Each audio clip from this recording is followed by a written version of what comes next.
berkumpul di Masjid Al-Ghafar dalam rangka thalabul ilmi syar'i dan pembekalan kita insyaallah untuk menyongsong 10 malam akhir di bulan Ramadan. Rasulullah SAW memberikan petunjuk, memberikan contoh kepada kita bahwa di 10 akhir Ramadan itu adalah merupakan momen untuk menambah ritme ibadah kita, menambah yakni amalan-amalan kita, memperbanyak amalan-amalan kita, tidak seperti malam-malam sebelumnya. Dan hidup ini memang berlomba. Dalam banyak ayat Al-Quran Allah menyebutnya sabiqu ila magfiratin min rabbikum wa jannatin arduha ka'ardis sama'i wal ard. Allah berfirman sabiqu yakni berlomba, ya. Segeralah kalian itu untuk menuju ampunan Allah dan surganya Allah. Ini menunjukkan bahwa hukum asal dalam kita beragama memang berlomba untuk meraih ampunan Allah, meraih surganya Allah Subhanahu wa taala. Wabil khusus di bulan Ramadan, wabil khusus di 10 yang akhir. Karena Aisyah radhiyallahu anha beliau mengatakan kana Nabi sallallahu alaihi wasallam idza dakhala al-ashru shadda mi'zarahu wa iqadha ahlahu wa ahya lailahu. Kata Aisyah radhiyallahu anha bahwasanya Nabi SAW kalau masuk 10 akhir Ramadan beliau mengencangkan kain sarungnya.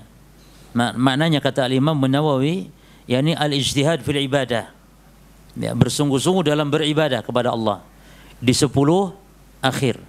Wa aiqadha ahlahu, beliau membangunkan keluarganya, yakni bangun untuk beribadah, memfokuskan ibadah kepada Allah Subhanahu wa taala. Wa ahya lailahu, dan Rasul SAW menghidupkan yakni malamnya. Dohirnya hadis menunjukkan berarti Nabi SAW memang begadang, istilah bahasa kita ya, tidak tidur yakni. Bahkan demikian diriwayatkan juga dalam hadis-hadis yang lain. Aisyah mengatakan radhiyallahu anha, la a'lam Nabi Allah sallallahu alaihi wasallam qara al-Qur'ana kullahu fi lailatin. Aku tidak pernah mengetahui Nabi baca Quran full semalam suntuk kecuali hanya di bulan Ramadan. Aku tidak pernah gitu ya, tidak tahu, tidak menyaksikan Rasul baca Quran semalam suntuk full kecuali hanya di bulan Ramadan. Ini menunjukkan betapa Nabi kita Muhammad SAW sangat serius ya di dalam mengisi hari-harinya, malam-malamnya di bulan Ramadan, lebih-lebih ketika 10 yang akhir. Bahkan sampai Nabi SAW beriktikaf. Ya, di antara hikmahnya adalah apa? Untuk mendapati Lailatul Qadar. Jadi Nabi enggak pernah tidak iktikaf, Rasulullah SAW. Disebutkan dalam hadis Aisyah juga, kata Aisyah radhiyallahu anha, kana Nabi SAW ya'takif al-ashra al-awakhir min Ramadan hatta tawafahu Allah Ta'ala. Bahwa Nabi kita Muhammad SAW beliau beriktikaf di 10 akhir Ramadan, yakni senantiasa beliau beriktikaf di 10 akhir Ramadan sampai Allah mewafatkannya. Dan itu fiil kana masuk ke fiil mudhari, ya. Karena Nabi SAW ya'takifu, ini dalam ilmu bahasa Arab menunjukkan listimrar, yakni Nabi terus-terusan tidak pernah berhenti. Yani Nabi tidak pernah berhenti i'tikaf di setiap 10 akhir Ramadan sampai Allah mewafatkan beliau. Apa inti hikmahnya Nabi beriktikaf? Dalam rangka untuk menggapai Lailatul Qadar. Bahkan Nabi perintahkan kita untuk mencari Lailatul Qadar. Kata Nabi SAW, taharrau Lailatul Qadri fil ashril awakhir min Ramadan. Carilah oleh kalian Lailatul Qadar yang ada di 10 akhir di bulan Ramadan. 10 akhir. Dalam hadis yang lain, fil witri minal ashri al awakhir min Ramadan. Di malam-malam yang ganjil, di 10 malam yang akhir dari bulan Ramadan. Nabi perintahkan dengan lafaz taharrau, yakni mencari dengan serius. Itu taharrau. Dalam lafaz yang lain, iltamisuha, cari oleh kalian. Maknanya seorang muslim tidak boleh yakni diam, tidak boleh biasa-biasa ketika masuk 10 akhir Ramadan, tapi harus setiap kita mencari Lailatul Qadar. Karena Lailatul Qadar tidak ada tiap malam, Tapi ada hanya di satu malam saja, di 10 malam yang akhir. Ya. Dan ini diantara hikmahnya apa para jemaah? Di antara hikmahnya adalah agar muslim bersemangat beribadah. Makanya dirahasiakan oleh Allah Subhanahu wa taala. Coba kalau Lailatul Qadar ditetapkan malam 27 saja misalnya. Ah sudah. Malam 21, 22 nyantai saja. 23 asik keluyuran belanja-belanja enggak masalah. Karena Lailatul Qadar adanya di malam 27. Baru 27 tidak keluar-keluar. Ini keliru. Justru kita meninggalkan aktivitas dunia kalau bisa i'tikaf demi apa? Menggapai Lailatul Qadar. Karena nanti akan kita bahas para jemaah betapa agung ya Lailatul Qadar itu. Orang yang banyak menyanyiakan hidup, menyanyiakan umurnya, ya, maka kesempatan untuk membayar kesia-siaannya itu adalah dengan beribadah di malam Lailatul Qadar. Karena satu malam seperti umur manusia, satu malam, tapi seorang muslim seperti ibadah seumur hidup.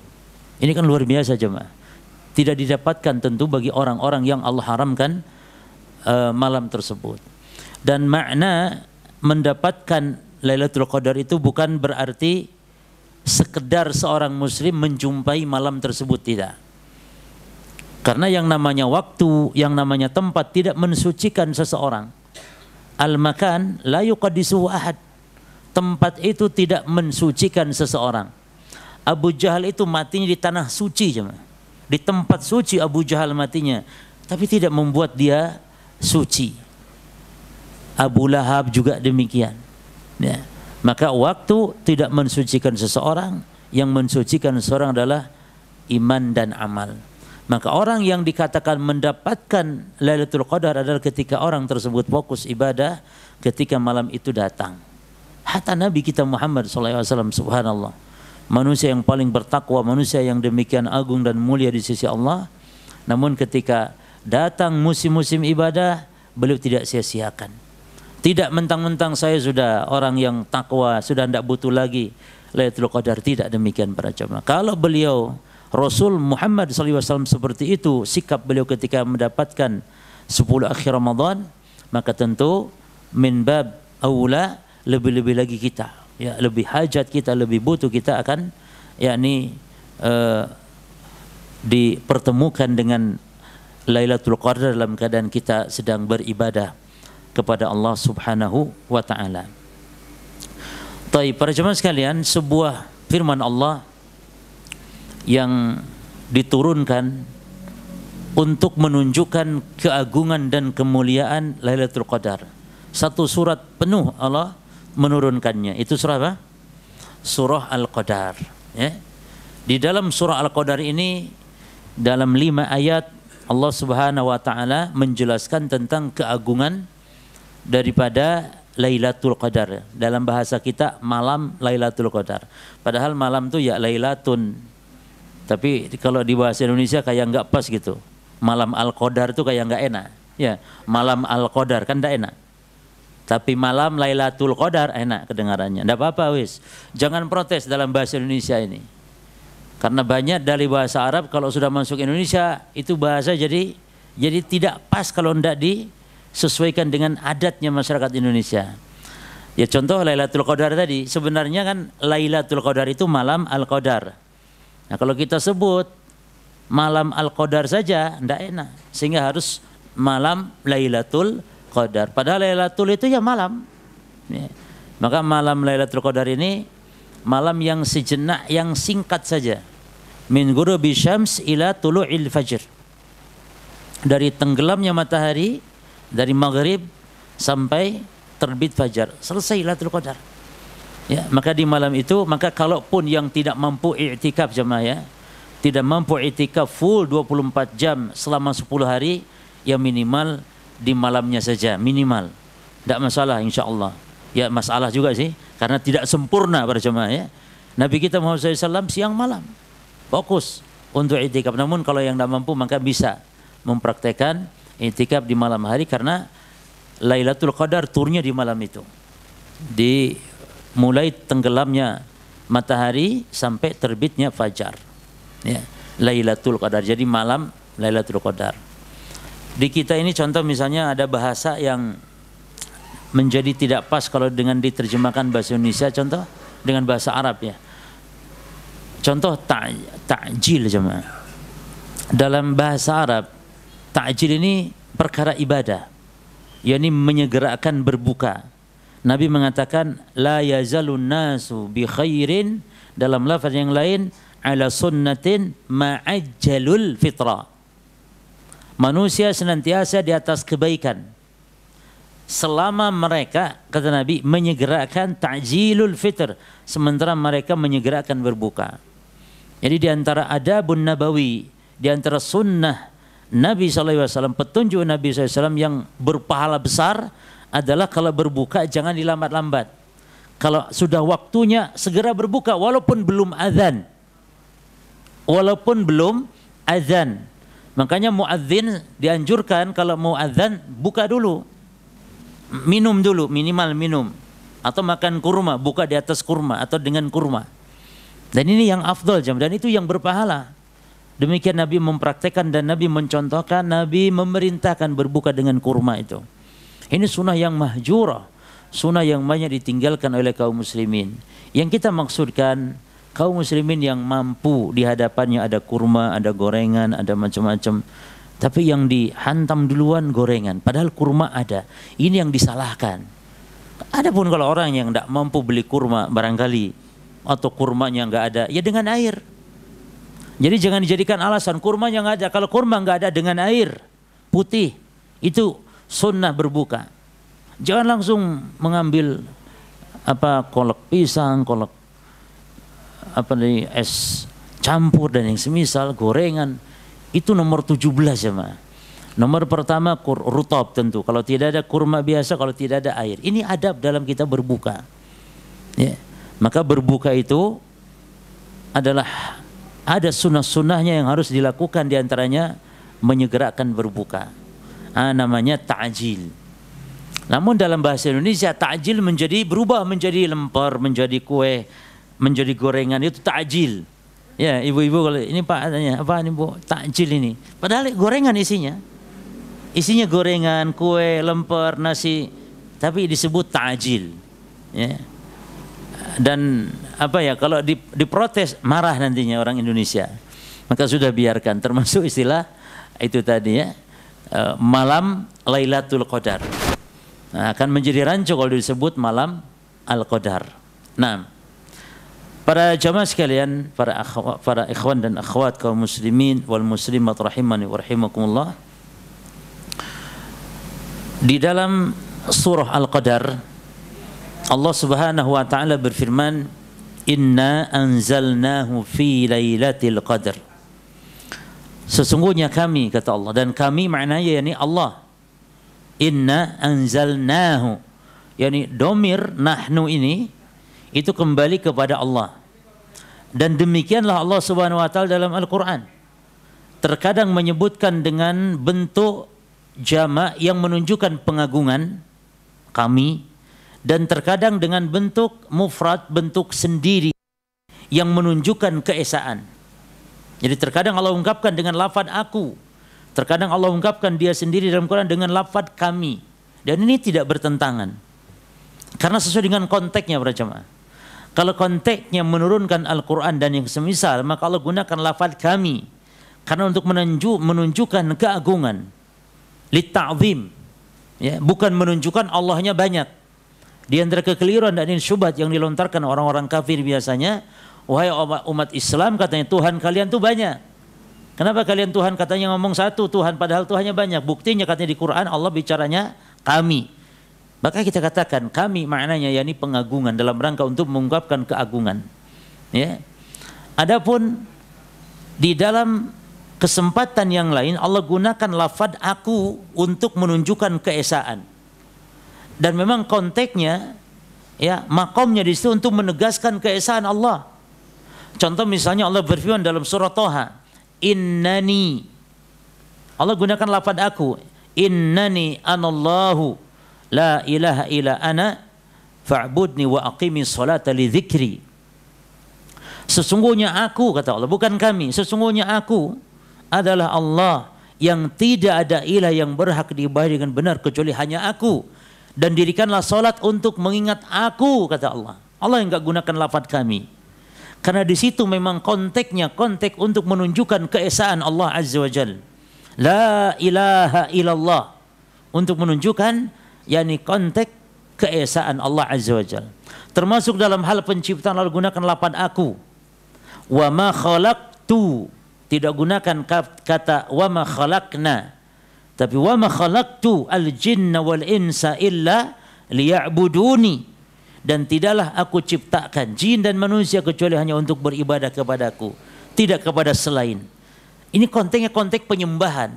Jadi Allah tidak gunakan lafaz kami, ya. Tapi ketika menunjukkan pengagungan Allah gunakan lafaz kami. Contohnya ketika menurunkan Al-Quran. Inna nahnu nazzalna dzikra wa inna lahu lahafidhun. Sesungguhnya kami yang telah menurunkan adzikra, yakni apa? Al-Quran, dan kami pula kata Allah yang menjaga, yang memelihara Al-Quran. Maka di sini para jemaah sekalian ada dua ungkapan, ya. Allah menggunakan yakni menunjukkan kepada zatnya dengan lafaz kami dan dengan lafaz aku. Lalu inna anzalnahu fi lailatul qadar, pada malam Al-Qadar. Nah, malam Al-Qadar pada jemaah ada 3 minimal, ya, penafsiran dari para ulama ahli tafsir tentang makna Al-Qadar.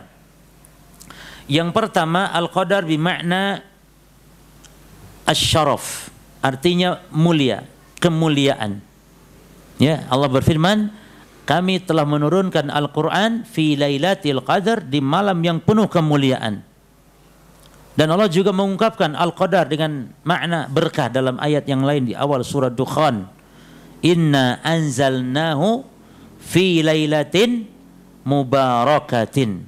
Sesungguhnya kami telah menurunkan Al-Quran di malam yang penuh berkah. Jadi Lailatul Qadar disifati malam yang berkah, disifati malam yang agung, malam yang mulia. Kenapa para jemaah sekalian? Apa makna mulia di sini? Karena di malam itu banyak kemuliaan, di antaranya adalah diturunkannya Quran. Ini yang paling penting. Ya, malam diturunkan Quran berarti malam yang sangat mulia. Yang kedua, turunnya para malaikat di malam itu. Karena tidaklah malaikat turun kecuali membawa keberkahan, membawa kebaikan, membawa yakni rahmat Allah Subhanahu wa taala. Malaikat yang turun membawa rahmat Allah, membawa keberkahan dan membawa kebaikan. Maka para ulama mengatakan nuzulul malaikati unwanun li nuzulil barakati wal khairi war rahmah. Yani malaikat turun ini tanda turunnya rahmat, keberkahan, dan tanda turunnya kebaikan-kebaikan. Ya. Baik, jadi Al-Qadar maknanya tasyrif atau asyaraf maknanya, atau at-ta'zim. Seperti dalam ungkapan orang Arab, ar-rajul dzu qadrin azim. Si fulan ini dzu qadrin, yang memiliki qadar, yang memiliki apa? Memiliki kemuliaan orang ini, memiliki keutamaan orang ini, dzu qadrin. Nah, ini istilah qadar dalam Al-Quran juga diungkapkan maknanya mulia. Contoh dalam ayat Allah berfirman, wa ma qadarullaha haqqa qadrihi. Dan mereka orang-orang kafir tidak mengqadarkan Allah dengan sebenar-benar pengqadaran. Apa maknanya di sini? Tidak apa? Tidak mengagungkan Allah, tidak memuliakan Allah, orang kafir itu dengan sebenar-benar pengagungan. Ya, karena mereka tidak beriman kepada Allah, tidak menetapkan nama dan sifat Allah, tidak beribadah kepada Allah. Maka orang kafir tidak memuliakan Allah dengan sebenar-benar pemuliaan. Ya. Maka kita wajib untuk mengagungkan Allah dengan beribadah hanya kepada Allah, menetapkan tauhid rububiyah, menetapkan tauhid asma wa sifat. Ya. Kemarin saya mendapat pertanyaan ketika memberikan materi daurah tentang masalah kitab karya Syekh Abdurrahman bin Nasir Al-Sa'di, Manhajul Haq, ya, Mandhumah fi Manhajil Haq. Itu dijelaskan di situ tentang kewajiban muslim dalam nama dan sifat Allah. Ini wajib untuk menetapkan nama dan sifat Allah Subhanahu wa taala, ini tanpa mentakwil, tanpa mengingkari, tanpa membagaimanakan, tanpa menyerupakan. Lalu ada orang yang bertanya, Ustaz, apa faedahnya kita katanya harus menetapkan sifat Allah seperti Allah, sifat Allah memiliki sifat nuzul, Allah turun ke langit dunia, atau Allah punya wajah, Allah punya tangan. Apa faedahnya kemudian orang kalau tidak berakidah seperti ini, apa pengaruh kepada amal? Ya, maka saya katakan ya subhanallah, ya tentu ini sangat dasar sekali. Karena ini adalah akidah. Kalau orang Islam buruk akidahnya, amalan belum tentu diterima jemaah.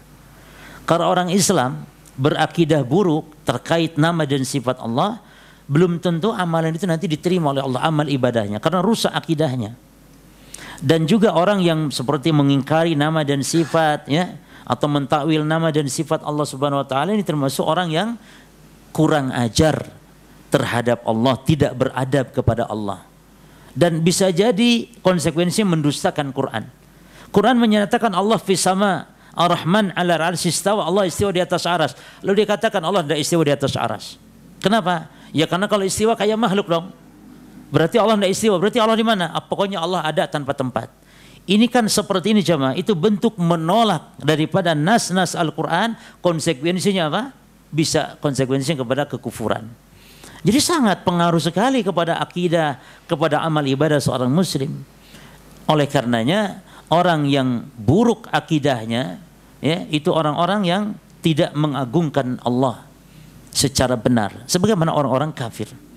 Jadi wajib jemaah, bahkan wajib mempelajari itu dulu sebelum mempelajari masalah-masalah hukum-hukum ibadah yang lain. Benahi akidah kita tentang ketauhidan kepada Allah, tauhidul rububiyah, tauhidul uluhiyah, tauhidul asma wa sifat harus dipelajari secara baik, secara benar oleh setiap muslim. Ya. Jadi jangan meremehkan akidah tentang nama dan sifat Allah. Wajib kita berakidah seperti akidah para salafus saleh. Ya, demikian. Buktinya di Quran ini tadi. Inna anzalnahu, sesungguhnya kami telah menurunkan Al-Quran. Berarti Allah yang menurunkan Quran, bukan siapa-siapa, bukan Jibril, bukan Nabi Muhammad. Allah yang telah menurunkan, karena kata Allah kami. Taib. Lalu kalau Allah yang menurunkan, berarti Allahnya di mana jemaah? Apakah Allahnya di bawah, di kiri, di kanan, di atas? Allahnya di atas. Maka di antara dalil yang menunjukkan ketinggian Allah, ini ayat di antaranya. Inna anzalnahu fi lailatul qadr. Sungguhnya kami yang telah menurunkan Al-Quran. Kemudian kalau seorang muslim para jemaah menetapkan sifat-sifat Allah, seperti Allah memiliki nama Ar-Rahman, memiliki sifatnya sifat rahmat, maka muslim yang menetapkan sifat ini berarti dia akan berharap nanti kepada rahmat Allah. Dia berharap kepada rahmat Allah. Kalau Allah itu turun ke langit dunia dan dia yakini, lalu dia yakini Allah berfirman, man yad'uni fa astajibalah, siapa yang berdoa aku akan ijabah. Berarti seorang muslim tadi yang meyakini Allah turun dan Allah seolah-olah mengobral doanya, seolah mengijabah doanya dengan cara mengobral rahmatnya, maka muslim tersebut akan apa? Akan bangun di waktu malam tersebut, akan tahajud dia kepada Allah, akan berdoa meminta kepada Allah dengan khusyuk, dengan penuh keyakinan, dan yakin kalau doanya akan dijabah oleh Allah. Ini buah kita beriman dengan apa? Dengan sifat an-nuzul. Demikian pula buah iman kepada sifat maha melihat Allah, sifat maha mendengar Allah. Maka akan membuahkan hal-hal yang sangat besar dalam agama seorang muslim. Ya. Maka jangan lagi ditanyakan itu. Apa faedahnya kita mempelajari nama dan sifat Allah? Ya. Apa kita berdosa? Apa termasuk bentuk kurang dalam pahala kalau orang Islam yang tentang nama dan sifat Allah menyimpang misalnya, mentakwil sifat Allah misalnya. Ini keliru. Pertanyaan itu, ya. Taib. Kemudian para jemaah sekalian, makna al-qadar yang kedua yakni at-tadyiq. Artinya sempit. Ya. Karena dalam bahasa Arab demikian memang. Seperti Allah berfirman, Allahu yabsutur rizqa liman yasha'u wa yaqaddir. Dan Allah yang telah membentangkan rizki bagi siapa yang Allah kehendaki, wa yaqdir, dan Allah pula yang mengqadarkan rizki. Apa makna qadar di sini? Allah yang membentangkan, meluaskan, dan Allah yang mengqadarkan. Apa maknanya? Menyempitkan rizki. Jadi qadar bermakna at-tadyiq. Nah, kenapa Lailatul Qadar disebut malam yang sempit para jemaah? Yani sempit dari sesaknya para malaikat di muka bumi. Karena Allah berfirman nanti di ayat berikutnya, tanazzalul malaikatu warruhu fiha bi'izni rabbihim min kulli amr. Tanazzalu itu maknanya tatanazzalu maknanya. Yani an-nuzul syai'an fa syai'an. Yani turun secara bertahap, sedikit demi sedikit, hatta tamla al-ardu, sampai bumi ini penuh sesak. Karena malaikat itu kan ada di 7 lapis langit. Malaikat itu. Nah kalau malaikat para jemaah, boleh kita sebut malaikat itu di langit maknanya, yakni malaikat yang ada di dalam langit. Boleh kalau malaikat. Tapi kalau Allah di langit, bukan Allah di dalam langit. Yakni langit tidak bisa menaungi Allah. Allah tidak mungkin dan mustahil dinaungi oleh makhluk. Maka makna fis sama yakni Allah di atas, maknanya di atas langit, bukan di dalam langit, makna di atas. Jelas ya. Kalau malaikat, malaikat yakni yang hidup tinggal di langit, dan langit ada para penghuninya, itu para malaikat. Langit ke-1, langit ke-2, langit ke-3. Maka malaikat turun ke bumi syai'an fa syai'an. Ya. Yani sedikit demi sedikit turun hatta tamla al-ard, sampai memenuhi bumi. Makanya Nabi mengatakan dalam hadis riwayat Imam Ahmad rahimahullah, kata Nabi, fa innal malaikata fi tilka lailah aktsar min adadil hasa. Dan bahwasanya para malaikat di malam Lailatul Qadar tersebut lebih banyak dari jumlah bebatuan pepasiran yang ada di muka bumi ini. Yani bukan sebanding, tapi lebih banyak lagi dari jumlah bebatuan pepasiran. Ini menunjukkan apa para jemaah? Banyaknya para malaikat. Dan malaikat yang turun, ketika malaikat turun, ini menunjukkan keberkahan. Maka pantas kalau Allah menyebut di antara sebab berkahnya adalah turunnya para malaikat. Ya. Makanya juga ini sebuah faedah penting ya, pelajaran dari Syekh Muhammad bin Shalih Al-Utsaimin rahimahullah taala. Yani ketika para malaikat itu turun, yang menunjukkan rahmat, menunjukkan berkah, menunjukkan kebaikan, maka mafhumnya malaikat yang terhalang masuk ke sebuah tempat, maka menunjukkan tempat itu terkadang dicabut berkahnya, dicabut kebaikannya, dicabut rahmatnya. Contoh misalnya malaikat yang tidak mau masuk rumah, yang ada di dalam rumah itu gambar makhluk bernyawa, atau tidak mau masuk rumah yang ada di dalamnya anjing. Kata Nabi SAW, la tadkhulu al-malaikatu baitan fiha as-surah awil kalb. Malaikat tidak akan masuk rumah yang di dalam rumah itu ada gambar makhluk bernyawa dan ada anjing. Lalu kata Syekh Ibnu Utsaimin rahimahullah, beliau menjelaskan gambar makhluk bernyawa yang dimaksud yakni as-surah al-muharramah. Gambar makhluk bernyawa yang diharamkan ada di rumah itu. Berarti ada gambar makhluk bernyawa yang boleh. Nah, tapi menurut sebagian ulama, karena sebagian ulama mengatakan nggak beda-beda, semua gambar makhluk bernyawa haram apapun bentuknya di rumah tersebut. Namun ada mayoritas ya ulama, ini khilafiyah dalam masalah ini, mayoritas ulama membolehkan gambar makhluk bernyawa jika gambar itu adalah li al-ihana, untuk dihinakan. Yani setiap gambar makhluk bernyawa di rumah yang tujuannya bukan dimuliakan tapi untuk dihinakan, boleh. Contoh untuk diduduki, untuk diinjak, untuk ditiduri, boleh. Berarti boleh gambar makhluk bernyawa pada tikar, pada keset, pada bantal-bantal tempat duduk, dibolehkan. Yang menjadi dasarnya adalah Aisyah radhiyallahu anha ketika dimarahi oleh Nabi, yani Nabi murka, Nabi marah sampai merah wajah beliau, wajah Rasul SAW. Jadi Nabi itu nampak kalau marah dari mukanya para jemaah. Para sahabat tahu Nabi marah dari wajahnya, memerah, merah wajah Nabi SAW. Lalu Nabi bersabda dengan keras, kata Nabi, inna asyaddan nasi adzaban yaumal qiyamah al-musawwirun. Sesungguhnya manusia yang paling berat siksanya, kata Nabi, di hari kiamat kelak adalah para penggambar makhluk bernyawa seperti ini. Maka dirobeknya oleh Nabi SAW, lalu oleh Aisyah digunakan,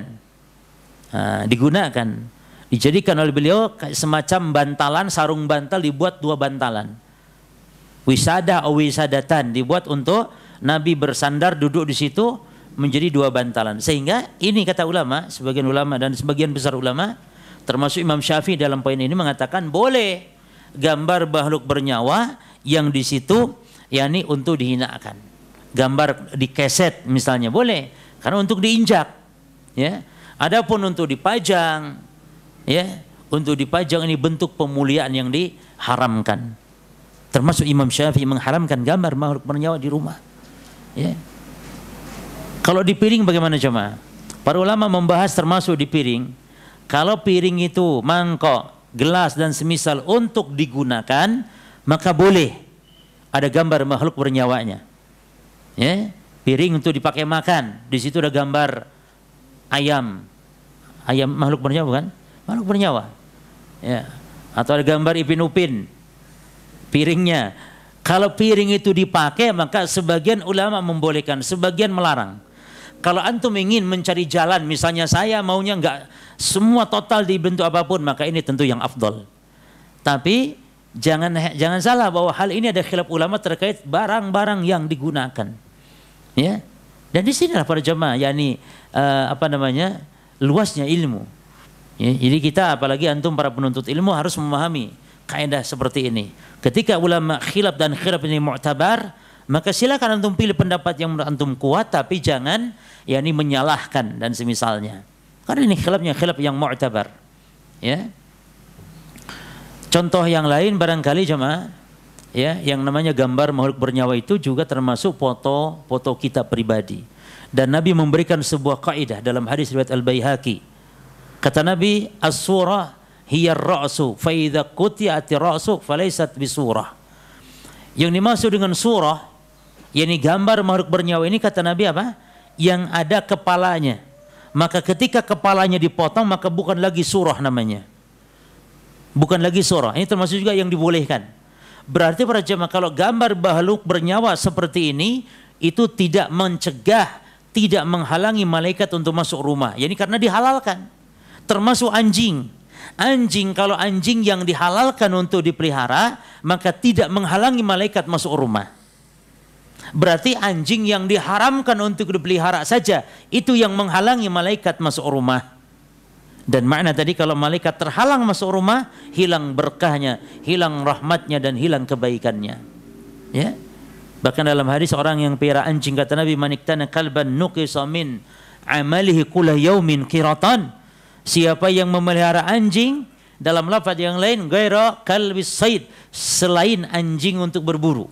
Berarti anjing untuk berburu halal dipelihara. Berarti tidak mencegah malaikat masuk rumah, tetap malaikat masuk rumah mendoakan walaupun ada anjing, karena anjingnya halal dipelihara.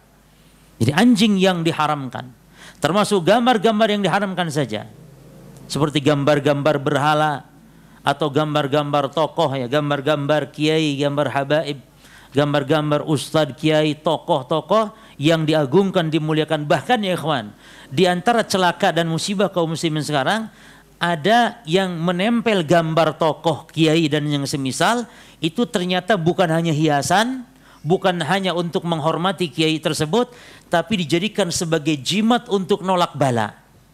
Menjadi jimat, dan ini syirik kecil. Syirik kecil orang yang menggantungkan jimat.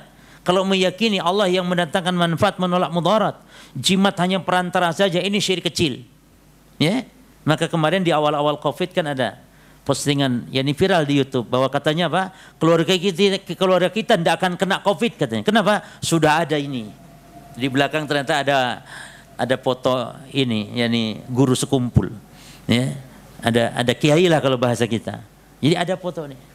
Jadi kita tidak kena Covid, aman rumah kita karena sudah ada ini. Ini kan menjadikan gambar makhluk bernyawa sebagai sarana kesyirikan, dan itulah hikmah dilarangnya kita memajang gambar makhluk bernyawa, apalagi dia tokoh yang kita kagumi dan yang semisal. Ya, termasuk foto kita juga tidak boleh, kecuali yang kepalanya sudah dibuang, baru boleh. Misalnya antum majang foto tinggal badannya ke bawah, itu boleh karena bukan lagi gambar makhluk bernyawa, gambar benda mati. Maka walaupun separuh badan tapi ada kepala, maka itu dianggap makhluk hidup. Dan itu yang diharamkan memajang. Bedakan memotret lain ya. Hukum memotret ini lain. Bisa jadi halal memotret. Tapi yang diharamkan itu memajangnya. Berarti di portret untuk dipajang masih ya memberi keringanan sebagian ulama. Apalagi untuk dokumen-dokumen yang penting ya Pak. Potret untuk misalnya kegiatan-kegiatan yang sifatnya untuk menjaga dokumen-dokumen penting boleh, KTP kah, ijazah kah, atau itu darurat dibolehkan. Ya. Baik. Jadi para jemaah sekalian, di antara pelajaran penting ketika malaikat turun membawa rahmah, membawa al-barakah, membawa kebaikan, maknanya sebaliknya ketika malaikat terhalang masuk rumah, maka terhalang pula kebaikan, terhalang rahmat. Maka ini harus diperhatikan ya, seorang muslim boleh para jemaah dihiasi rumah dengan gambar-gambar, tapi hindari yang bernyawa. Ya mungkin dengan kembang, dengan bunga dan semisal dibolehkan. Tidak ada yang melarang, boleh. Ya. Hanya gambar, termasuk piring-piring kalau untuk hiasan, nggak boleh. Karena piringnya hiasan. Ya kan ada guci ya, guci gambar makhluk bernyawa dan yang semisal itu termasuk yang dipakai. Baju yang dipakai ada gambar makhluk bernyawanya, nggak boleh. Termasuk makanya baju-baju kampanye, baju partai itu berjamaah, ya, dijadikan elap akhirnya. Boleh digunakan untuk elap, boleh. Ya. Jadi jangan dibuang. Ada yang ngasih baju partai, terima, nggak masalah, terima. Ya. Asal tidak syarat harus nyoblos gitu kan. Untuk jadikan elap boleh. Ya. Atau wajahnya dibuang dulu. Cuman gimana jemaah? Nanti antum malah dihukum sama orangnya. Ya. Intinya dibuang kepalanya. Contoh ada orang yang beli, masya Allah, beli sofa mahal jemaah. Sofa bisa jadi ratusan juta, bisa jadi. Dan sayangnya di sandarannya ada gambar kepala burung elang misalnya. Atau ada kepala naga misalnya. Ya namanya justru kadang mahalnya karena ukirannya ini. Maka boleh jangan dibuang sofanya, tapi cukup dibuang apanya? Kepala naganya saja. Walaupun badan naganya ada tidak masalah, tapi kepalanya dibuang. Eman dibuang, boleh ditutup wes ngonai. Ditutup. Demikian cara seorang muslim menghindar dari adanya gambar makhluk bernyawa yang dengan itu tercegahnya malaikat masuk rumah. Dan syubhat di tengah masyarakat katanya yang diharamkan bukan gambar makhluk bernyawa secara mutlak katanya, tapi maknawi, yakni kalau ada patung yang sembah, ada berhala, baru katanya malaikat tak masuk rumah. Jemaah sekalian, itu namanya mentakwil. Karena dalam hadisnya kan umum. Dan tidak ada ulama-ulama fikih yang mentakwil ke situ. Jadi para ulama-ulama fikih pun mengatakan umum gambar makhluk bernyawa, baik dalam pakaian ataupun yang dipajang, maka ini semuanya terlarang. Ya. Taib, kembali kepada firman Allah Subhanahu wa taala. Jadi makna apa tadi? Al-qadar ya. Maknanya sempit karena banyaknya para malaikat. Dalam bahasa Arab al-qadar artinya sempit. Dan inilah kesalahpahaman yang terjadi dalam mazhab Hambali ketika berdalil dengan arti al-qadar ini sempit. Benar, yakni mana al-qadar sempit, namun cara pendalilannya yang salah.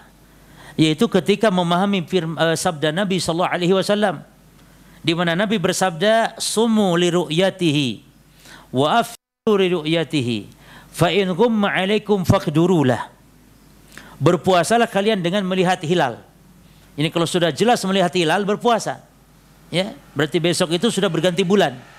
Kalau lihat hilal Sya'ban berarti besok Ramadan, berpuasalah. Demikian pula kalau kalian beridul fitri. Beridul fitrilah dengan melihat hilal. Ini kalau di tanggal 29 ada hilal, nampak hilal Syawal, berarti besok Idul Fitri. Itu makna hadis. Lalu fa in ghumma 'alaikum, apabila mendung tidak nampak hilal atas kalian, kata Nabi faqdurulah. Faqdurulah, maka takdirkanlah. Maka yakni ukurkanlah. Nah, maksud takdirkanlah di sini yang benar jemaah. Maknanya yakni sempurnakan. Yani perkirakan itu maksudnya sempurnakan. Yani fakmilu iddat Sya'ban 30. Yani genapkan bilangan Sya'ban berapa? 30, karena bulan itu dalam Islam kalau tidak 29 ya berapa? 30. Kalau tanggal 29 sudah nampak hilal pada maghrib tersebut, ya sudah besok berarti tanggal 1. Berarti 29 hari Sya'bannya saat itu. Kalau tidak nampak ya berarti 30 hari. Ya, 30 kan. Ini maksud daripada hadis. Namun dalam mazhab Hambali justru sebaliknya. Memahaminya dari lafaz faqdurulah. Apa tadi al-qadar maknanya? Sempit. Yani faqdurulahu maknanya sempitkanlah bulan Sya'bannya. Yani makna sempitkanlah yani jadikan Sya'ban berapa? 29. Sempitkan yani kurangi. Jangan 30, 29 kan. Ini kan sangat aneh para jemaah. Yani kalau hilal tidak nampak kok malah besok puasa. Bukannya puasa harus lihat hilal. Kan begitu kata Allah. Faman syahida minkumus syahra falyasumhu. Siapa yang di antara kalian menyaksikan hilal Ramadan maksudnya. Menyaksikan syahr. Apa syahr maknanya? Jemaah. Apa makna syahr di situ? Bulan. Kenapa bulan disebut syahr? Yani masyhur. Kenapa? Yani terkenal. Yani nampak. Syahr. Masyhur. Kenapa? Karena bulan kedatangannya itu dimunculkan dengan hilal. Adanya hilal yang dilihat oleh orang. Maka bulan itu disebut syahr dalam bahasa Arab. Sehingga para jemaah, keyakinan kita datangnya bulan dengan melihat hilal. Kalau tidak gampang. Cukup kata Nabi faqdurulah. Genapkan, ya. Genapkan, jangkepkan 30 selesai. Maka disinilah kekeliruan mazhab Hambali. Justru yang dalam mazhab mereka kalau hilal tidak nampak, kapan puasa? Kalau hilal tidak nampak tanggal 29 sekarang? Besok. Nek hilal nampak, ya besok pula. Apa bedanya antara istiqmal dengan ru'yah berarti? Tidak ada bedanya. Maka yang benar adalah madhab mayoritas ulama. Jadi kalau hilal tidak nampak, sempurnakan bilangan bulan sebelumnya berapa? 30. Jelas ya? Taib terakhir cuma. Al-qadar maknanya yakni takdir. Maknanya takdir, ini pencatatan takdir. Karena takdir 1 tahun ditetapkan di malam itu. Allah berfirman dalam surah Dukhan. Inna anzalnahu fi lailatin mubarakah inna kunna mundirin fiha yufraku kullu amrin hakim. Sesungguhnya kami telah menurunkan Al-Quran di malam yang penuh berkah. Dan hanya kamilah yang memberi peringatan kata Allah. Dan di malam tersebut, di malam Lailatul Qadar tersebut, yufraku kullu amrin hakim. Dirinci kejadian-kejadian takdir dengan penuh hikmah. Apa yang akan terjadi di tahun ini? Siapa yang mati, siapa yang hidup? Siapa yang sakit, siapa yang sembuh? Siapa yang haji, siapa yang gagal haji, siapa yang umrah, siapa yang tidak, siapa yang bangkrut, siapa yang sukses, ditetapkan di malam itu. Maka perbanyak doa yang baik-baik cuma di malam Lailatul Qadar. Jadi 3 makna ya. Takdir dengan makna mulia, takdir dengan makna sempit, dan takdir dengan makna al-qadha, yakni bermakna takdir dalam bahasa Indonesia, yakni takdir. Alhamdulillah kalau takdir antar bahasa Arab dengan bahasa Indonesia tidak berbeda, alhamdulillah. Sinkron. Ya. Yang tidak sinkron contoh lagi fitnah. Ini sangat jauh arti fitnah dalam bahasa Indonesia dengan bahasa Arab. Dalam bahasa Indonesia fitnah itu apa? Nuduh tanpa bukti. Dalam bahasa Arab namanya al-qadhaf. Al-qadhaf, bukan fitnah. Dalam bahasa Arab fitnah itu artinya ujian. Fitnah itu bencana dalam bahasa Arab. Jadi maknanya luas, ya. Tapi dalam bahasa Indonesia malah menuduh tanpa bukti. Dan parahnya berdalil dengan ayat Quran yang tujuannya bukan itu. Allah berfirman, wal fitnatu asyadu minal qatli. Dan fitnah lebih besar daripada peperangan. Diartikan apa? Menuduh tanpa bukti lebih besar daripada membunuh. Ini sudah keliru double-double lah ya coba. Fitnah di situ maknanya kesyirikan, kekufuran. Itu lebih besar di sisi Allah daripada sekedar berperang di bulan yang haram, di tanah yang haram.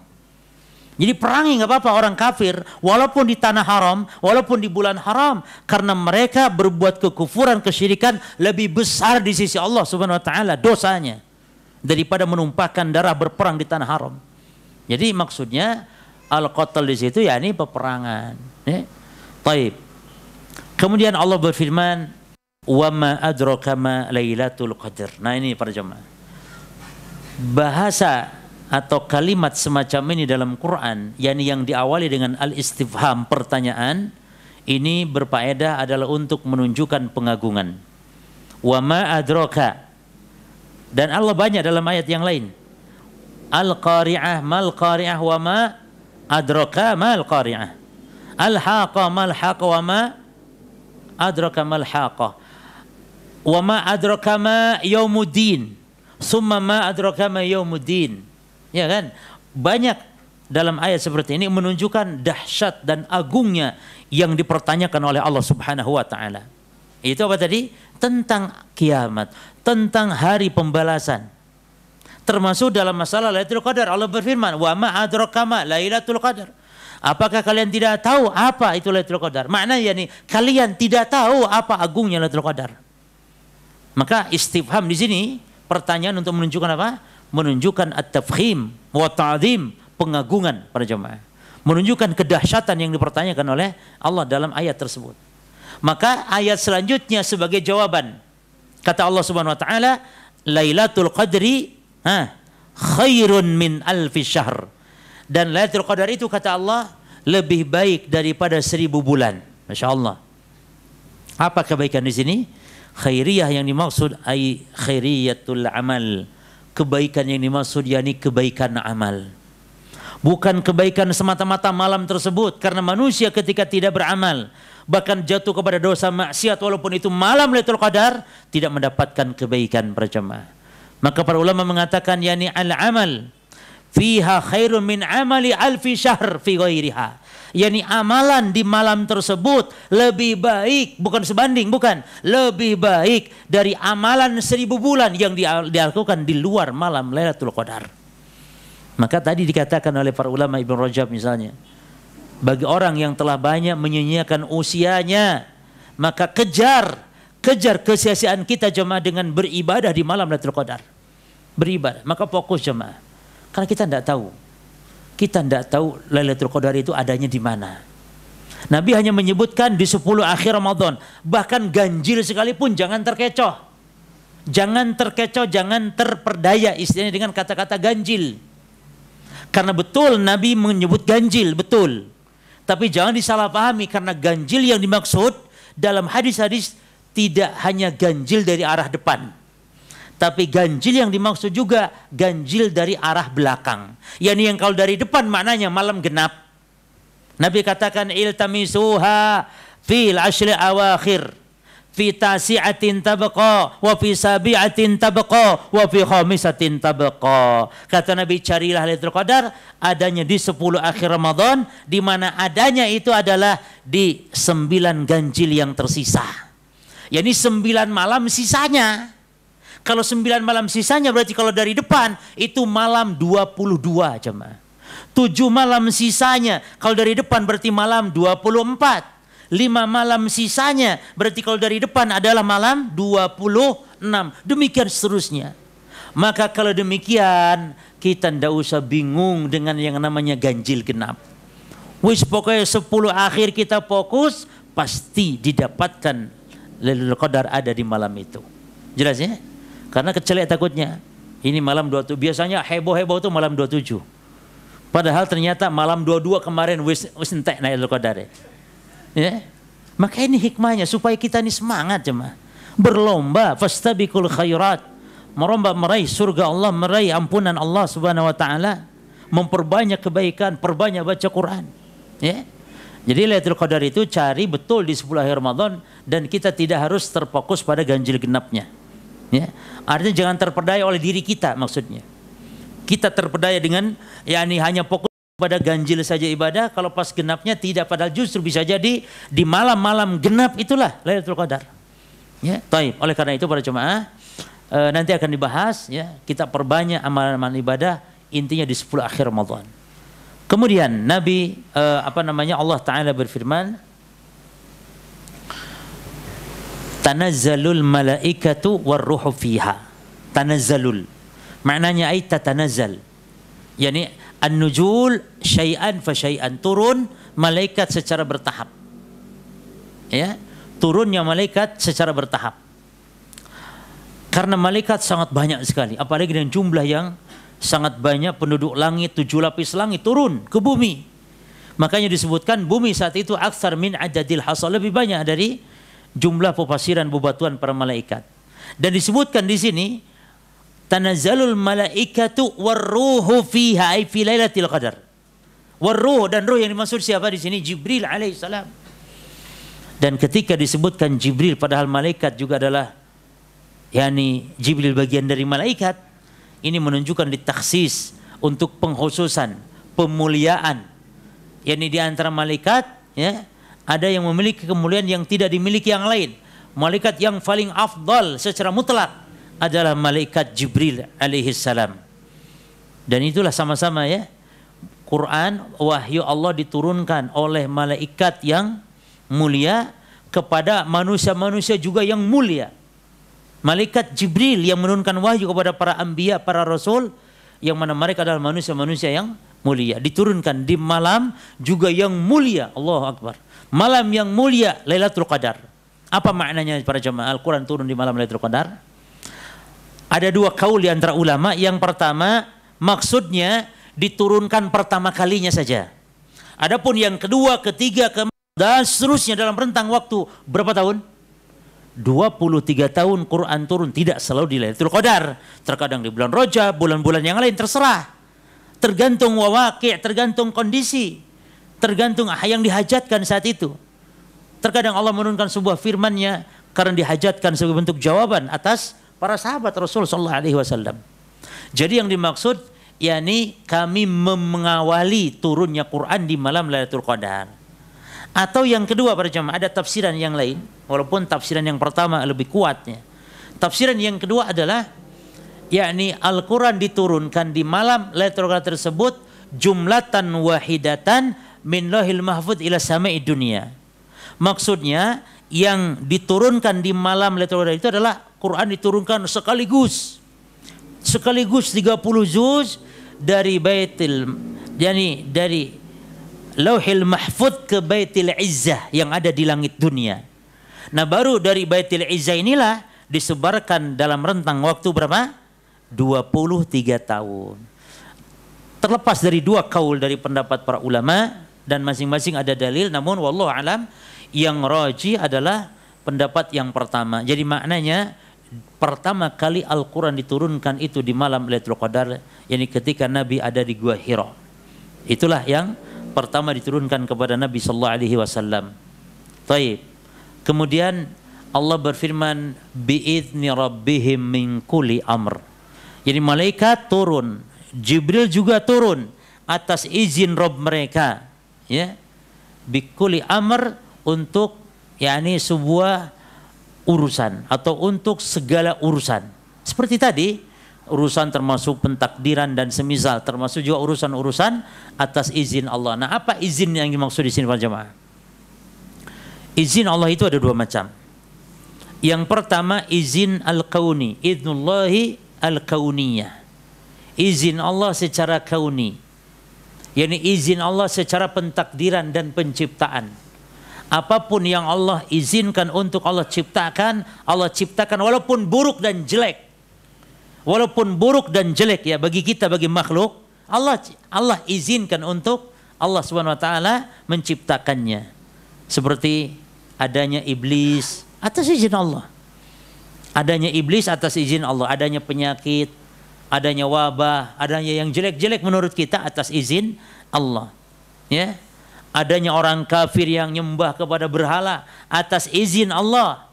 Dukun menyembuhkan atas izin siapa? Allah. Izin yang mana?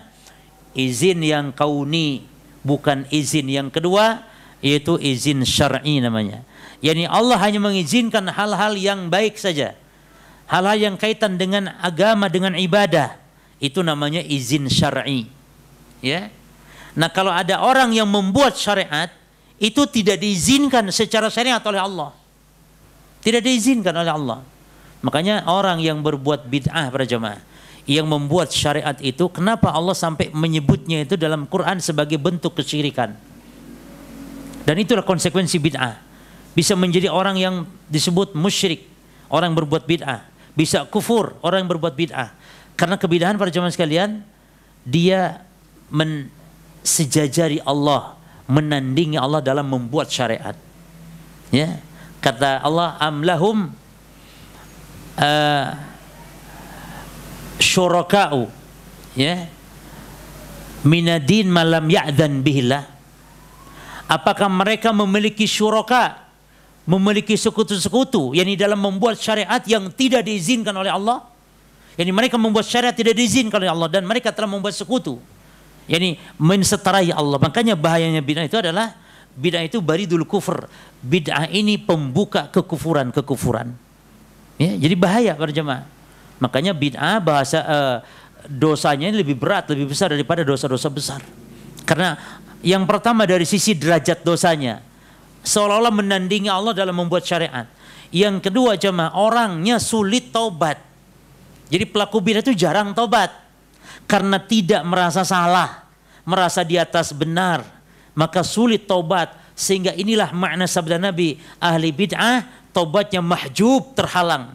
Bukan tidak diterima, tapi terhalang, maknanya sulit untuk bertaubat. Dan Nabi bersabda, innallaha hajaba an kulli sahibi bid'atin hatta yada'a bid'atahu. Sesungguhnya Allah Ta'ala menghalangi setiap taubat pelaku bid'ah sampai dia tinggalkan bid'ahnya. Nah, disinilah rahasia kenapa bid'ah lebih berat para jamaah. Kemudian di akhir ayat Allah berfirman, salamun hiya. Salamun hiya ini adalah mubtada khobar, namun khobarnya diawalkan. Jadi salamun ini khobar, asalnya itu dia adalah harusnya diakhirkan. Jadi mubtadanya hiya, hiyanya diakhirkan. Khobar yang harusnya awal, khobar yang harusnya akhir malah diawalkan. Menjadi salamun hiya. Harusnya apa? Hiya salamun. Yani malam Lailatul Qadar itu adalah dia malam yang penuh dengan keselamatan. Itu maknanya. Jadi kalau menerjemahkan tetap diterjemahkan hiya salamun, walaupun dibaca diakhirkan. Ya, salamun hiya. Bisa jadi didahulukan khobar yang harusnya diakhirkan, itu bisa jadi berfaedah pada jemaah untuk penghususan, untuk menunjukkan yakni betul-betul teristimewa. Demikian. Contoh iyyaka na'budu, harusnya na'budu iyyaka, tapi iyyaka didahulukan untuk penghususan. Demikian objek ketika didahulukan dalam bahasa Arab memiliki fungsi dan faedah. Maka maknanya selamat di malam Lailatul Qadar hatta matla'il syam, hatta matla'il fajr, sampai terbit fajar. Apa makna selamat di sini? Ada 3 makna. Makna yang pertama, selamat dari segala mara bahaya. Ya, jadi di malam Lailatul Qadar itu diselamatkan dari mara bahaya. Musibah bencana jarang terjadi di malam tersebut. Bukan tidak ada sama sekali para jemaah, tapi sangat-sangat berkurang musibah bencana di malam tersebut. Ini diantara salah satu cirinya. Makanya kalau antum mendengar hadis setan dibelenggu di bulan Ramadan, tapi kok melihat ada kemaksiatan, ya jangan begitu cara memandangnya. Tapi maknanya bukan tidak ada kemaksiatan, tapi kemaksiatan itu berkurang karena setannya dibelenggu. Atau makna yang kedua, karena setan yang dibelenggu adalah tokoh-tokohnya, gembong-gembongnya, kroco-kroconya, klasterinya masih. Sehingga kalau ada orang muslim berbuat maksiat di bulan Ramadan, berarti dia sangat-sangat apa berjemaah? Kan yang godanya cuma klasteri, berarti dia ini sangat-sangat apa? Sangat-sangat lemah itu imannya dia. Karena ini Ramadan ya akhi. Hatta pelaku maksiat mbonek Ramadan yo meneng se, yo berhenti dulu. Walaupun nanti setelah Ramadan yo embo. Tapi minimal ya Ramadan lah. Kan nemen kalau Ramadan masih terus jalan seperti biasa. Berarti menunjukkan lemah sekali antum. Bukan antum, orang. Enggak boleh mencontohkan yang jelek kepada orang yang di hadapan kita, enggak boleh. Atau kepada kita enggak boleh. Ini adab cuma ya. Kalau antum memberi contoh yang jelek itu jangan kepada kita atau kepada orang yang di depan kita, jangan. Buktinya Nabi SAW ketika mencontohkan ada mayit yang jelek, mayit yang baik. Ya, kata Nabi, mayit itu para jemaah, kalau mayit itu baik, dipikul oleh manusia, mayit yang baik, dia mengatakan, ya, dia mengatakan, ya wailana, ya, qaddimuni, qaddimuni. Bukan ya wailana, tapi qaddimuni, qaddimuni.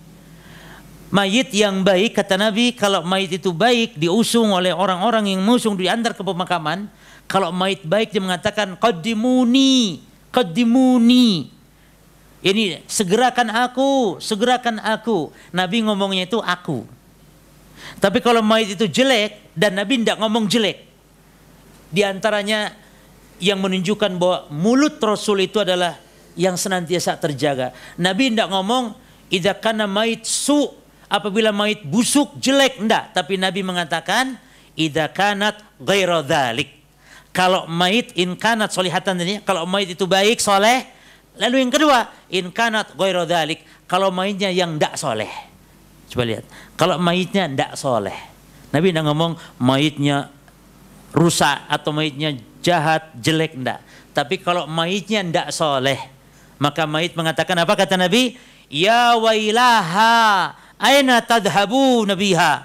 Nabi mengatakan tidak, ya wailani, celaka aku, tidak. Tapi kata Nabi, celaka dia, mau dibawa kemana dia, dengan kata ganti orang ketiga, dia. Kenapa anda ngomong aku? Karena Nabi sedang menjelaskan mayit yang jelek tadi. Karena memang mencontohkan yang jelek tidak boleh untuk kepada diri. Jelasnya? Kalau ada orang berzina, nah boleh. Jangan kalau aku berzina misalnya, jangan. Itu kan jelek. Kalau aku nanti masuk neraka, jangan. Kalau ada orang masuk neraka nanti, maka di neraka nanti giginya besar-besar. Misalnya, itu jangan ngomong nanti kalau jenengan masuk neraka semua nih ya jemaah ya. Jangan jemaah. Kalau nanti orang masuk neraka, maka di neraka giginya besar. Kata Nabi, darasu ahlil nar kajabali Uhud. Gigi gerahamnya penduduk neraka seperti gunung Uhud. Bayangkan jemaah. Giginya tol, kajabali Uhud. Giginya saja seperti gunung Uhud, terbayang kayak apa wajahnya, kepalanya, badannya dan seterusnya. Supaya liyadzukul azab, untuk merasakan dahsyatnya azab. Jadi di neraka badan manusia tidak seperti badan-badan kecil seperti ini, tidak. Jadi besar. Ya. Kita di akhirat demikian berjamaah. Badan itu badan kita sendiri, bukan badan yang lain. Kulitnya kulit ini juga yang dulu dipakai maksiat. Kulit itu juga yang dulu dipakai untuk bermaksiat. Namun beda besar kecilnya saja. Sama hanya kita sekarang ikhwan. Antum ketika lahir menjadi bayi, lahir ke muka bumi, tangan yang bayi saat itu apakah tangan yang kita sekarang atau tangan yang lain? Tangan antum sekarang yang antum sudah umur 40 tahun sekarang, itu ketika bayi tangan itu juga bukan? Tangan itu juga. Demikian pula nanti di akhirat, badan jasad itu ya jasad itu juga. Hanya diperbesar kalau masuk neraka. Waliyadzubillah. Masuk surga pun beda jemaah. Setiap yang masuk surga pun beda. Besar, tingginya seperti tinggi Nabi Adam. Yadkhulul jannah ahlul jannah ka Adam. Yani situna dira'an tulun fis sama. Ahli surga masuk surga nanti seperti tingginya bapak mereka Nabi Adam 60 hasta. Jadi kalau satu hasta itu dari sini ke sini, yani ini kalau setengah meter berarti kurang lebih berapa meter jemaah? 30 meteran. Jadi tinggi kita ini. Tidak seperti ini jemaah. Ya. Maka badan kita badan yang sama. Ya. Karena itulah yang kita pakai amal ibadah. Yang masuk surga ya tangan kita ini, badan kita, jasad kita ini. Yang dipakai ruku dan sujud kepada Allah, itulah yang akan masuk surga. Bukan jasad badan yang lain. Dan yang di alam barzah, yang merasakan azab dari badan, juga badan itu sendiri. Walaupun sudah hancur. Walaupun badan jasadnya hancur para jamaah. Karena kata Nabi, walaysa minal insan illa yabla. Tidak ada manusia kecuali hancur. Walaupun hancur, tapi Allah bisa merasakan azab terhadap badan yang dia bisa merasakan. Walaupun badan itu dalam kasat mata hancur. Tapi dia badan itu hidup. Namun hidup di alam barzakh para jemaah. Maka pendapat yang kuat, azab kubur itu ya kepada ruh dan jasad. Hanya saja yang mendominasi adalah ruh. Jadi kalau di alam barzakh, yang mendominasi sakitnya azab atau nikmatnya merasakan nikmat, lezatnya merasakan nikmat, ruh dan jasad dua-duanya, hanya ruh yang mendominasi, jasad yang ikut. Berbeda ketika di dunia, yang merasakan azab di dunia, yang merasakan nikmat-nikmat kesenangan dunia, yang paling dominan merasakan adalah jasad kita. Kalau kita dipukul, disayat, ditusuk, dipukul, yang paling sakit merasakan apa? Ruh atau jasad? Jasad jemaah. Tapi ruh ikut sakit. Tapi jasad yang dominan. Nah, kalau di akhirat kelak, bukan di dunia, bukan di alam barzah, yang merasakan antara ruh dan jasad ini sama-sama seimbang merasakan. Makanya jasadnya pun diperbesar oleh Allah supaya merasakan. Oh, jemaah, neraka jahanam. Kalau badan kau yang ini ya tidak terasa neraka. Maka diperbesar oleh Allah Subhanahu wa taala. Baik, terakhir para jemaah. Yang kedua ya, salam apa di situ? Keselamatan maknanya yakni taslimul malaikah. Ucapan salamnya para malaikat kepada orang-orang yang sedang sholat di masjid-masjid. Di antara tafsirannya demikian, taslimul malaikah, malaikat mengucapkan salam. Dan yang ketiga, keselamatan yang hakiki. Maknanya keselamatan yang maknawi. Yani maknanya selamat dengan sebab mendapatkan banyak ampunan Allah Subhanahu wa taala. Dan hakikat selamat ya ini jemaah. Seorang muslim dikatakan selamat ketika mendapatkan ampunan Allah Subhanahu wa taala. Dan demikian, man qama lailatal qadri imanan wa ihtisaban ghufira lahu ma taqaddama min dhanbihi. Siapa yang mendirikan salat atau beribadah di malam-malam Lailatul Qadar, maka dengan penuh iman dia berharap pahala dari Allah, diampuni dosanya. Sehingga di malam tersebut banyak Allah memberikan ampunannya. Ini makna dari salamun hiya hatta matla'il fajr. Ini menunjukkan Lailatul Qadar sangat sebentar saja, antara pada maghrib atau tenggelamnya matahari sampai terbitnya fajar, sampai fajar. Maka mari kita maksimalkan untuk beribadah. Nah, amalan-amalan Lailatul Qadar apa saja? Adzan jam berapa? Jam setengah, kalau Pasuruan setengah 6 kurang dikit. Ya. Hah? Nah, sama berarti. Iyalah Malang Pasuruan ya kawan. Beda dengan Semarang kali ya. Kalau Malang Pasuruan insya Allah sama. Satu bolo yaitu Arema, gitu ya. Malang Pasuruan. Taib. Kita bahas amalan-amalan Lailatul Qadar jemaah. Yang pertama, menambah ritme ibadah secara umum. Salatnya, baca Qur'annya, termasuk sedekahnya. Karena demikian Nabi SAW di malam-malam 10 akhir Ramadan beliau memperbanyak ibadah. Yang kedua, menambah ritme salat. Jadi salat malam itu ada salat malam khusus yang disebut dengan salat Lailatul Qadar. Artinya seorang muslim ketika malam itu memperbanyak salat. Mana dasarnya tadi, man qama Lailatul Qadri. Siapa yang salat malam, tahajud. Jadi ada waktu tahajud yang khusus ketika malam-malam Lailatul Qadar. Ini maknanya para jemaah. Jadi bukan bid'ah. Kalau ada seorang muslim nanti di malam 10 akhir itu nanti di masjid 2 kali salatnya. Setelah Isya tarawih lalu salat lagi nanti jam 2. Ini bukan bid'ah. Ini justru bentuk bagian salat dalam rangka menggapai Lailatul Qadar. Jadi memperbanyak ritme ibadah salat. Karena salat malam kita jemaah sebenarnya tidak ada batasan. Tidak ada pembatasan 11, 23, enggak ada. Makanya Nabi mengatakan kepada salah seorang Arab gunung ketika ditanya, "Ya Rasulullah, kaifa salatul lail?" Wahai Rasulullah, bagaimana salat malam itu caranya? Kata Nabi, "Salatul laili masna masna." Salat malam itu kamu adalah 2 sampai subuh. Enggak ada batasan para jemaah. Maka keliru yang membatas 11, keliru pula yang membatas 23. Yang benar berapapun salat. Bila perlu kita tambah salat. Sampai salat mampu kalau ratusan rakaat pun tidak masalah kalau cukup waktunya. Ya. Makanya salatnya Nabi 11 itu karena memang beliau walaupun 11 para jamaah, tapi kadang sampai subuh beliau salat. Sampai menjelang fajar saking lamanya berdiri.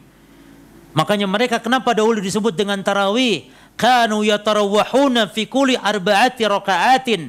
Mereka dulu bertarawih, yakni beristirahat setiap kali 4 rakaat. Karena min tulil qiyam, dari lamanya, panjangnya berdiri mereka dalam salat malamnya. Maka butuh istirahat setiap 4 rakaat. Nah kita sekarang yang tarawih cuma dengan kulhu, dengan kuliah, tidak pantas disebut tarawih. Dan tidak ada waktu istirahat bagi kita. Enggak butuh istirahat. Maka tidak butuh kita sekarang istirahat. Kalau salat malam, tidak butuh pula kita sekarang salat istiftah. Karena salat istiftah itu jemaah salat ringan 2 rakaat menjelang sholat yakni malam yang panjang. Nabi Muhammad sholat istiftah dulu 2 rakaat. Yakni bangun tidur supaya kita ini apa ya, pemanasan dulu. Jangan sampai orang langsung bangkit, bangun tidur, langsung bangun sholat itu langsung yang panjang. Jangan, yang ringan dulu 2 rakaat. Ini bagi mereka yang dibutuhkan, yang hajat untuk istiftah. Adapun antum yang kulhu cuman kulhu, ya sholat malamnya cuman kuliah, sholat malamnya paling pol wasyamsi wa duhaha, ndak butuh istiftah karena asal sholatnya sudah istiftah. Sudah ringan memang asal sholatnya pun. Dan tidak butuh pula kita yang namanya disebut tarawih. Tapi nah jangan roba-roba. Tetaplah namakan tarawih walaupun kurang tepat. Karena para salaf dahulu demikian. Sholat Masya Allah jemaah. Nabi saja dengan Al-Baqarah. Al-Baqarah kirain mau sujud, mau ruku, ternyata sambung dengan An-Nisa, sambung dengan Ali Imran, terus para jemaah. Kita para jemaah jangankan Al-Baqarah sambung An-Nisa sambung Ali Imran jemaah. Ojo Al-Baqarah lah. Ojo surah dengan surah yang panjang sedih saja itu jemaah ngeluh. Alah imam iki piye rek suwe men. Jemaah subhanallah. Padahal ada keutamaan ya salat malam itu, keutamaan membaca dengan ayat sampai ratusan. Itu ada keutamaan. Maka boleh kalau antum ndak hafal Al-Quran, ndak hafalan banyak, boleh antum walaupun sholat malam baca mushaf. Imam-imam tarawih boleh untuk memperpanjang bacaan, baca mushaf boleh, tapi tidak boleh dalam sholat wajib. Sampai demikian para ulama berfatwa, demi apa? Demi kaum muslimin membiasakan ini sholat malam memperpanjang bacaan. Maka perbanyak cuma ya sholat malam. Yang ketiga amalan baca Al-Quran. Al-Quran para jemaah di bulan Ramadan adalah bulan untuk memperbanyak membaca Al-Quran. Nabi mengatakan iqra'ul Quran fa innahu ya'ti yaumal qiyamah syafi'an li ashabihi. Bacalah oleh kalian Al-Quran karena Al-Quran akan mendatangimu di hari kiamat memberi syafaat, membelamu. Al-Quran bisa membela kita jemaah. Orang yang diponis harus masuk neraka datang Quran membelanya. Sehingga orang ini tidak jadi masuk neraka dengan sebab syafaat dari Al-Quran. Subhanallah. Bahkan orang yang semakin banyak baca Quran semakin tinggi derajatnya, kedudukannya di sisi Allah kelak. Nabi mengatakan, yuqalu li sahibil Quran, dikatakan kepada para pembaca Quran. Apa kata penyeru di hari kiamat kelak kepada para pembaca Quran? Iqra wartaqi. Bacalah Quran dan naiklah kamu. Waratil kama kunta turatil fi dunya. Bacalah Quran dengan tartil sebagaimana dulu kamu baca Quran tartil di dunia. Fa inna manzilaka ma akhiril ayatin kunta taqra'uha. Karena kedudukanmu di surga bersama dengan ayat yang paling akhir, sampai ayat yang paling akhir yang kau baca ketika di dunia. Jadi semakin banyak baca semakin tinggi kedudukan kita di surga. Kemudian jemaah sekalian baca doa, perbanyak doa. Aisyah mengatakan ya Rasulullah, ara'aita in wafaqtu lailatul qadri famadza aqul, wahai Rasul, apa yang harus saya baca kalau saya dapati lailatul qadar? Kata Nabi, kuli baca olehmu Allahumma innaka afuwun tuhibbul afwa fa'fu anni. Ya Allah, Engkau Maha Pengampun, Engkau suka ampunan, maka ampuni aku. Maka ini yang harus kita perbanyak ya, memperbanyak doa untuk membaca mohon ampunan. Kita doa yang lain, minta rezeki tidak masalah, tapi ulangi doa ini. Baca lagi doa ini, diulang doa ini. Allahumma innaka afuwun tuhibbul afwa fa'fu anni. Para ibu-ibu yang sedang haid juga ya, jangan hilangkan keberkahan dari Qadar dengan tidak beribadah, tidak. Tapi baca Quran melalui aplikasi HP. Karena pendapat yang kuat wanita haid tidak boleh menyentuh mushaf. Kemudian hatta membuat masakan, berbakti kepada suami, ini bagian dari amal-amal soleh yang bisa dilakukan ketika malam-malam Lailatul Qadar ya. Demikian apa yang kita bisa bahas, mudah-mudahan bermanfaat. Allahu taala alam. Subhanakallahumma bihamdika asyhadu an la ilaha illa anta astaghfiruka wa atubu ilaik. Wassalamualaikum warahmatullahi wabarakatuh.